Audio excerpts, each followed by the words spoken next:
今日はなんと珍しいものが取れました。泳いでいるのはアオウミガメ。アオウミガメはもう毎日いますから、はい、もうこれぐらいじゃもう僕は興奮できません。僕を興奮させたのはこいつ。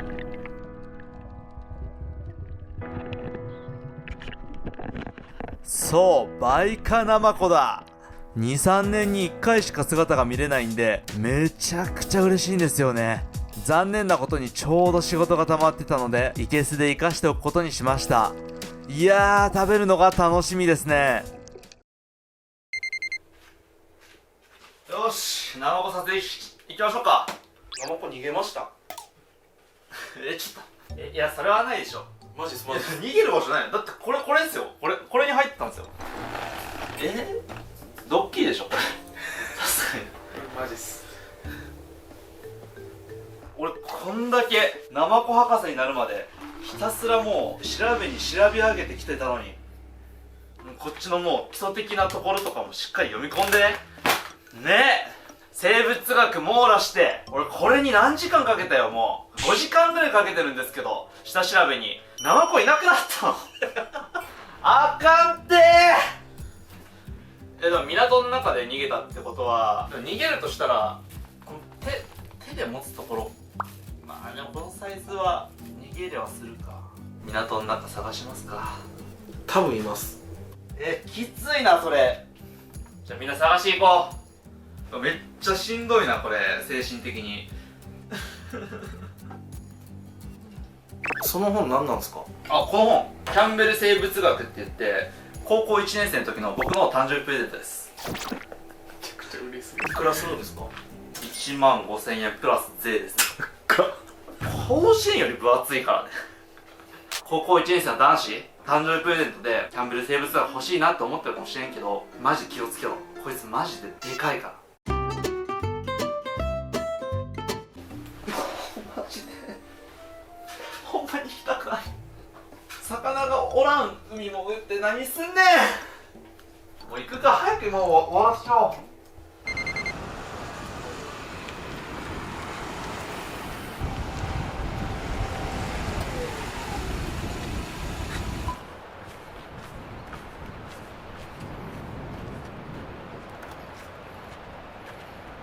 ナマコを生かしていたのは沖永良部漁協の港の中。ここの港はですね、まあ透明度が悪いんで見つかる可能性はせいぜい 20% といったところです。見つかればマジで奇跡です。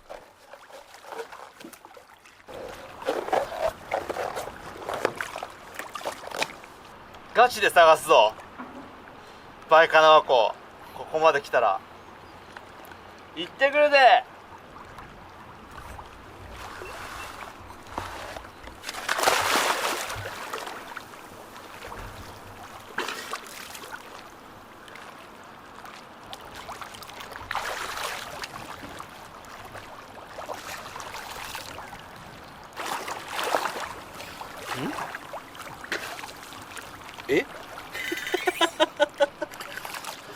斤量サイズが捨てられてますね。斤量サイズギリギリの伊勢海老って取って実際に採寸してみないとわからないんで、こうやってね捨てられてることがねちょこちょこありますね。これを捕まえますと我々もね密漁者になってしまいますので、ちゃんと海に返しておきました。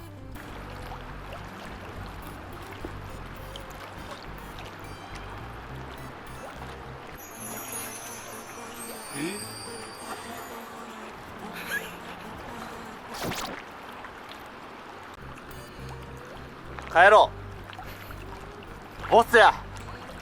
ボツです。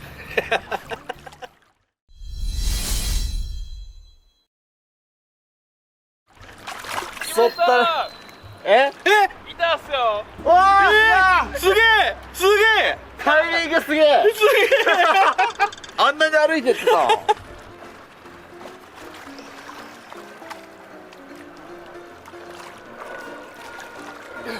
バイカナマコや。バイカナマコ。おお、びっくりした。これがバイカナマコですよ。ちょっと触ってくださいよ。逃げ場がない。いやー、ありがとう。これはでかいっす。これはでかい。これはでかい。会社の未来のために工場長からもマグロジャーキー買ってくれって言っといてください。マグロジャーキーお願いします。はい、というわけでもうめちゃくちゃ紆余曲折ありましたけども、なんとかバイカナマコ入手することができました。ここまで余談が長かったんで、一旦観察をしていきましょうか。はい、こちらがバイカナマコですね。横から見るとこんな感じで、裏面はですねこんな感じです。もう遅いですけど、集合体恐怖症の人はね、これもう無理なんじゃないでしょうか。こういうね、ナマコ、ウニ、ヒトデっていうものはですね、極非動物っていうものにね、分類されるんですけども、極非動物の生き物はですね、無数の観測といわれる足を使って移動します。で、この観測の先っぽはですね、各々吸盤になっておりまして、基本的に岩だったりとか砂の上、どんなところでも歩いていける、万能な足といえば万能な足なんですね。で、バイカナマコの名前の由来はですね、この突起がですね、梅の花バイカに似ているから、バイカナマコという名前がついております。今回のはですね、そんなに大きくなくてですね、サイズとしては、水をしっかり吸ったら60センチぐらいのサイズなんですけども、これでかいやつはね、もう普通に1メーターとか超えます。とんでもなく巨大になるナマコの一種ですね。で、今回このナマコを茹でて、乾燥させて、戻して、で、2万円で購入した乾燥黒ナマコと食べ比べをしていこうかなと思います。これで2万円やばすぎだろ。でもナマコには興味ない、調理のシーンが見たいという方はですね、この時間まで飛ばしてください。はい。ということで、もう5時間調べてきましたから、めちゃめちゃ話していこうと思うんですけども、時は遡ること6年前ですね、僕が沖永良部島に初めて来た頃なんですけども、いろんな島にいるナマコね、中国に輸出されてたんですよ。で、輸出されるっていうことは、うまいんじゃないのかっていうことで、いろんなね、ナマコを食べる動画をひたすら出してきたんですけどもね、どれもね、そんなに別に特段美味しいものはないっていう結論に至ったんですけども、で、そんな中ででもですね、とりわけですね、バイカだけがですね、異常に高いと。だから高級品として中国では扱われてるらしいんですね。で、一応言っときますけど、漁業権なしでナマコ取ると最大2000万円の罰金、そして3年だったかな、3年の懲役、そしてしっかり前科つきます。はい、皆さん絶対取らないように。バイカナマコも漁業権かかってますから。はい。で、今回ね、中国のね、文献とかもね、調べてきまして、こちらバイカナマコですね、中国ではですね、メイホアシェン、花ナマコみたいな感じの名前で売られておりまして、その値段がえげつないの。乾燥バイカナマコの1キロあたりの値段60万するんやって。これ多分乾燥させたら 200g ぐらいになるんですけど、 100g でこれ1匹10万円です。10万円です。目の色変わってくるよね。で、いろんなね、ナマコを食べてみたんですけども、正直バイカナマコが一番マシな味なんですね。っていうのも、食感、まずテクスチャーがすごいいいっていうのと、サポニンっていう毒があるんですけども、その毒がかなり薄めなんで食べやすいんですよ。今までサポニンについて中途半端にしか説明しなかったんで、株式会社サポニン代表取締役の私がサポニンというものが何なのか、これを解説していこうと思います。サポニンって結局何なのかっていうと、生き物の体の中で作られる界面活性剤の総称をサポニンっていうんですね。まず界面活性剤っていうものはですね、簡単に言うとですね、水と油を混ぜる機能があるもの、厳密には違うんですけど、みたいなイメージです。洗剤って油を落とすために水と油を混ぜて落ちるようになってるじゃないですか。だから洗剤も界面活性剤の一つなんですね。で、ここでサポニンが界面活性剤っていうことが分かったところで、何が危険なのかっていうところをね、説明していきます。ここまたちょっと難しい話するんですけども、動物とか魚って細胞でできてるじゃないですか。で、この細胞って細胞膜っていうものに包まれて細胞ができてるんですけども、この細胞膜がですね、なんとね、油でできてるんですよ。海に住んでる生物が持ってるサポニンは、特に強力でですね、細胞膜をぶっ壊す作用が強いんですね。で、魚ってエラから水を吸い取るじゃないですか。で、ここにブワーっていきなりこの一番血が溜まってるところにグワーってくるわけですよ。で、そうなると赤血球も細胞膜で覆われてるんで、これがパパパパパーって破裂させられるんですね。で、そうなるとどうなるかっていうと、もう呼吸できず死ぬっていうシステムなんですね。じゃあめちゃめちゃ人間にとって危険な毒なのかって言われると、そういうわけでもなくて、基本的には食べ過ぎると人間の赤血球もね潰されたりとかするんですけども、こいつを10匹とか20匹とか食わない限り腹壊すぐらいらしいんですけども、これ医療文献じゃないんでね、さらにはですね、この微毒で細胞を破壊することができるということから、サポニンで特定のがん細胞を破壊する研究も行われてるみたいで、まあ一長一短でございますな。いや、意外とナマコ動いてるんやな。もう少しであなたは茹でられますが、今のうち動いとき。さて、ではさばいていきましょう。まずですね、こっちが口でこっちが肛門なんですけども、ここお腹にも包丁をグッと入れていきます。口のところですね、歯舌だったりとかがありまして、硬いので口のところは取っていきます。なんかしっかりと硬い部分があるんですね。うわー、めっちゃ紫やな。なんやこれ。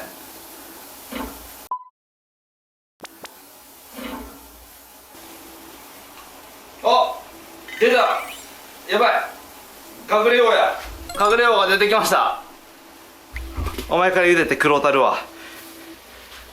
はい、そしたらですね、バイカナマコすごいね傷つきやすいんで、このまま1時間で茹でていきます。茹でることでですね、形を固定することができるみたいですね。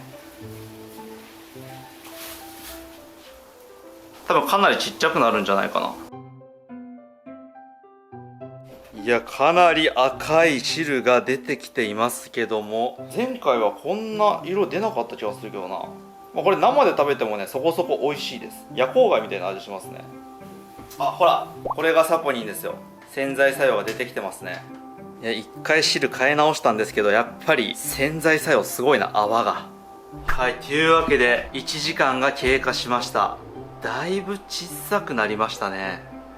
では取り出していきましょう。わあ、ブリンブリンになってる。熱っ。はい、こちらが1時間茹でたバイカナマコでございます。で、ここから乾燥させて戻していくわけなんですけども、結局この状態に戻すわけじゃないですか。だから俺戻す前の状態と戻した後の状態、俺味変わんないと思ってるんで、ちょっと一旦ここでかじります。いいだろみんな、50万のナマコだぜ。あっくっ。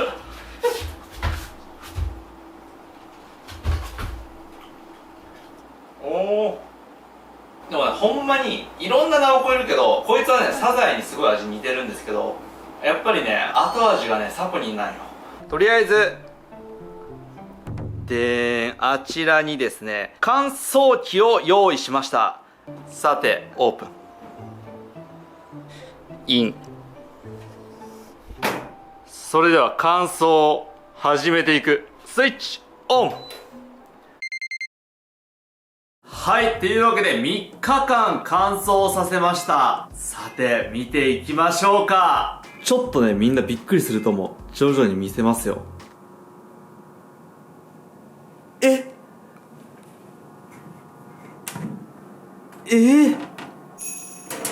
嘘やろ。ちっちゃ。もともとこんぐらいあったものがさ、ちっちゃ。こんなもんな。ただディティールはやっぱり失われてないですね。これかじった場所ですね。梅の花模様だったりとか、風の谷のナウシカの王も彷彿とさせるような、小さくなってもしっかりとやばい見た目してますね。では気になる重さ測ってみましょう。1キロ50万円。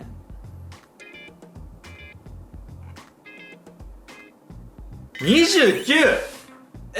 あんなでかいので 29g なん。こんなもんなの？ほとんど水じゃん。いくらなのか値段を調べてみよう。50万円かける 30g なんで 0.03 ですね。15000円でございます。はい。30g で15000円するってすごいな。で、今から戻す作業をするんですけども、大容量の熱湯に入れて24時間置くっていう作業を3回繰り返すんですよ。3回もやったら旨味成分なんか全部飛びますからね。で、せっかくなんで、この黒ナマコと、バイカナマコを比べてみたんですけども、確かにこう見るとバイカナマコの方が買いたくなるっていうのは分からんでもないですね。はい、ではこちらに大鍋を用意しましたので、これで戻していきましょ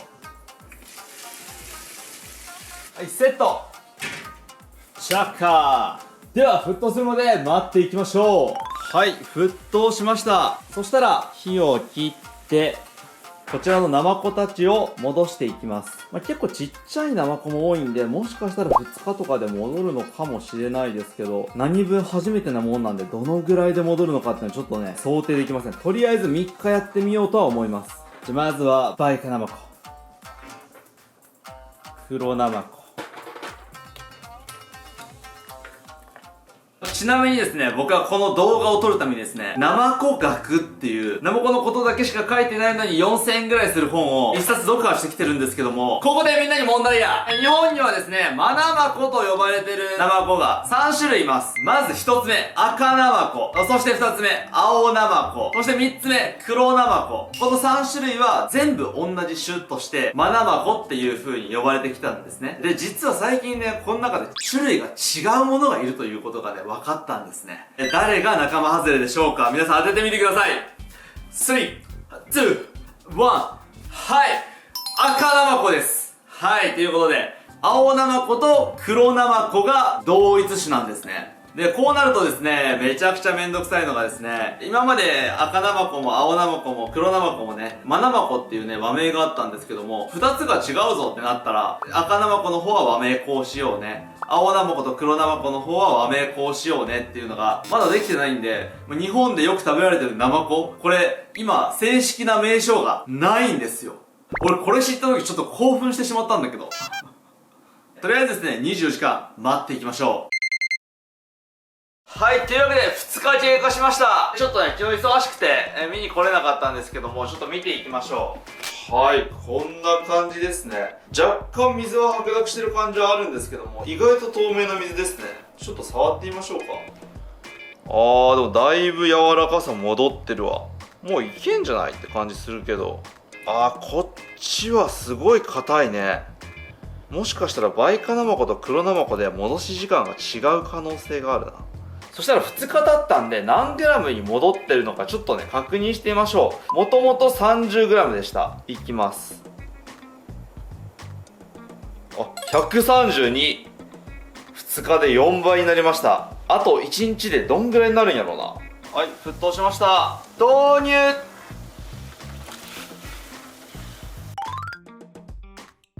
はい、というわけで3日経過しました。これで重さが昨日より増えてなかったら、ここで水入れを終了しようと思います。めっちゃ模様元戻った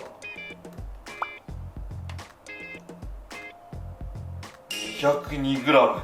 結構増えてるな。まだいけるな。というわけで4日目いきましょう。はい、というわけでですね、4日経過しました。では見ていきましょうか。いや、めちゃくちゃ元に戻ってます。黒い塊でしかなかったナマコがイボイボまでがちゃんと元戻るんですね。で、バイカナマコもね、かなり元の大きさに戻りました。ほぼ茹でた後の大きさといっても過言ではないんじゃないでしょうか。ちょっと重さを測ってみましょう。では乗せていきます。357。めちゃくちゃ増えてる。2日目で終わらせんくてよかったな。で、ちっちゃい方もね、一応測っておきましょう。55g。まあしっかりしたサイズにもっと戻るんだな。これめっちゃブルンブルンなんだけど、伝わるかな、このブルンブルンさ。やばいわ。ナマコのね、これ内側のヒダだったりとか、あとはここに口があるんで、ここら辺を取っていきましょう。これ戻しすぎたかもな。めちゃめちゃ水っぽくなってる。ここを取りますと結構食材っぽさが出てくると思われます。はい、というわけでですね、内側が綺麗になりました。で、こっからですね、ナマコの中華煮にしていくんですけど、4年前ぐらいにフカヒレスープを作った時の要領で味付けをしていこうかなと思います。で、マジで比較対象はなさすぎるから、エンディング後に中華料理屋行くわ。ナマコの食レポするわ。で、味の食べ比べとして、茹でた後と戻した後、味が違うのか、ちょっと試しておきます。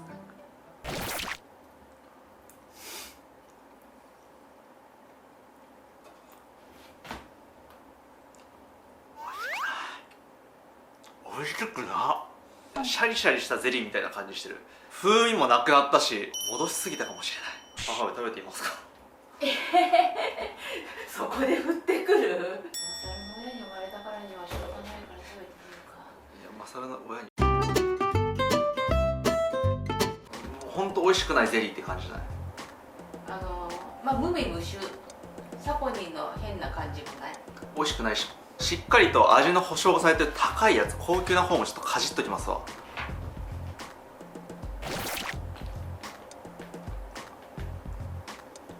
っちの方が全然食感いいわ。でもほんまに味はなくて、無味のコラーゲン食べてるみたいな感じですね。うわ、これは苦手やわ。さて、では中華料理は調理工程が長いです。まだまだ時間かかります。用意するのは鶏ガラスープ、オイスターソース、ごま油、醤油、紹興酒、塩、砂糖、生姜、ネギです。さて、ではですね、ネギ油を作っていきましょう。まずは長ネギをみじん切りにしていきます。で、生姜もみじん切りですね。さっき食べた感じにナマコね、なんか独特の臭みなんかな、えぐみなんかよくわかんないんですけど、とりあえず味があんまり良くなかったんで消していきます。ではこれをですね、炒めていきます。はい、ではセットして着火していきましょう。そしたらここにごま油で、ネギと生姜を入れて油に味を入れていきます。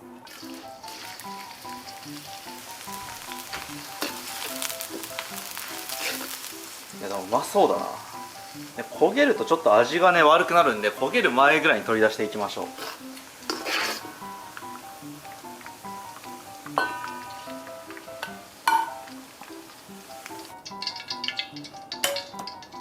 そしたらここにですね、鶏ガラスープと水を入れていきます。鶏ガラスープを溶かして、でここにオイスターソース、薄かったら後で加えればいいだけなんで、一旦ちょっと少なめにね味を調整していきます。でこれ醤油、塩で砂糖で、この配合した液体を入れていきます。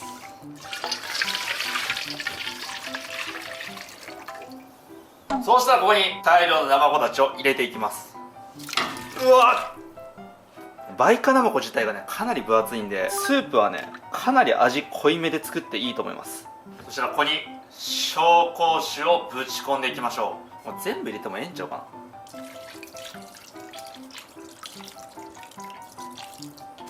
でこれをグツグツとね煮込んでいきます。でこの普通のサイズのナマコでだいたい 2,30 分煮込まないと味が入らないらしいんで、このバイカナマコは多分1時間2時間煮込まないとあんま味が入らないんじゃないかなと思ってます。さて1時間経ちました。めちゃくちゃナマコ縮んだんだけど3分の2ぐらいになってるよ。これは味入ってるんじゃないか。はい、それでは取り出していきましょう。うわすごいなこれ。で最後に溶き片栗粉でスープにとろみをつけていきます。こんなもんでいいですかね。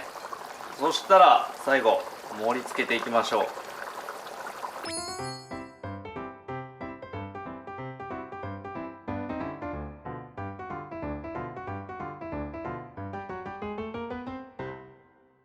はい、というわけで完成しました。それではいただきます。ちょっとこれ食べれなそうなんでフォークとナイフで切っていただきましょう。うわ柔らか風船みたいな。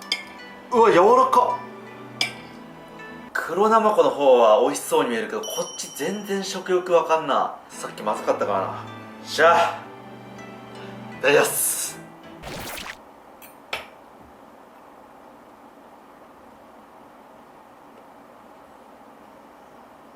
はっきり言いましょう。これはうまいかまずいかで言ったらちょっと美味しいわ。塩分とかいろいろ入って水分がさっきより抜けて食感が良くなりましたね。味の感想なんですけど、こんにゃくですね。はい、味とかないわ。食感ですね。イボイボしたこんにゃくですわ。魚介の風味とか一切消えてますね。何にしても多分美味しいんじゃないかな。焼肉のタレで炒めてもいいだろうし、洋風にねトマト煮込みでもそれなりに美味しいでしょうし、味噌汁に入れても美味しいんじゃないでしょうか。こちらね、黒ナマコもいきましょう。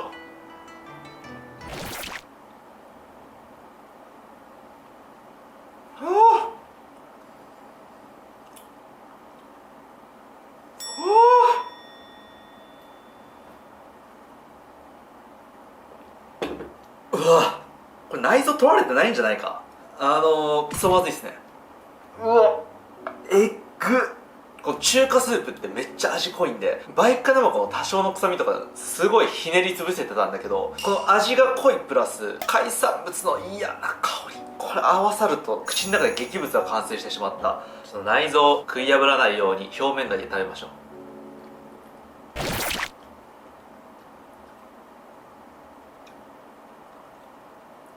黒ナマコよりバイカナマコの方が高値で取引されてるらしいんですけど、確かにバイカナマコの方が癖ないわ。黒ナマコはなんか身自体に苦味みたいなのがあって、で内臓がこのまま食うもんやと思ってたんですけど、うわすごいわ。これは美味しくないかな。これ母親にも食べさせられない味ですね。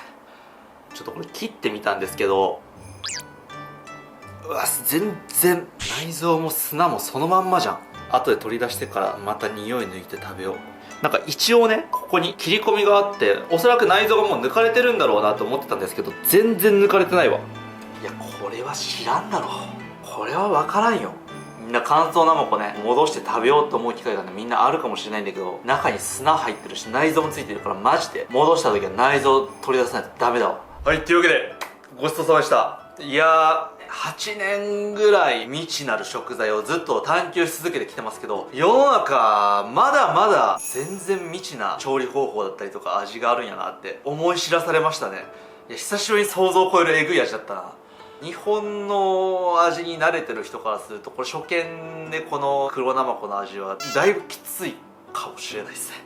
というわけですね、ちゃんと料理された黒ナマコをですね、これからちょっと食べに行ってみようかなと思います。これに関して多分シンプルにね、俺の料理スキルがかなり足りてないっていうか、黒ナマコ自体癖がエグすぎる味なんで、多分ね、ちゃんとした料理に行けば美味しくなるんじゃないかなと思いますね。バイカナマコはね、普通にうまいわ。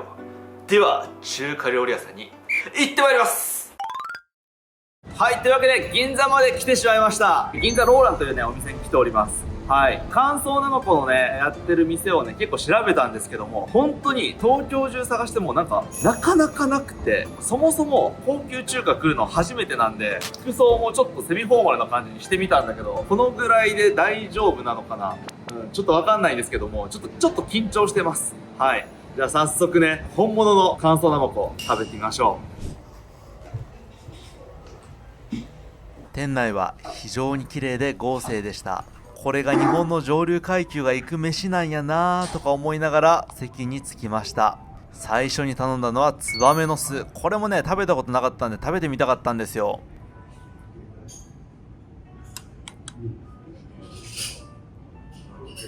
スープはさっぱり系で、ツバメの巣自体は食感が青さで、風味とか味とかは特になかったですね。ちなみにこちら1杯3600円でございました。そして来ましたメインディッシュ、ナマコ。こちらは7500円の高級品だ。で、店員さんが親切に切り分けてくれました。お願いします。あ、そっちに切るんですね。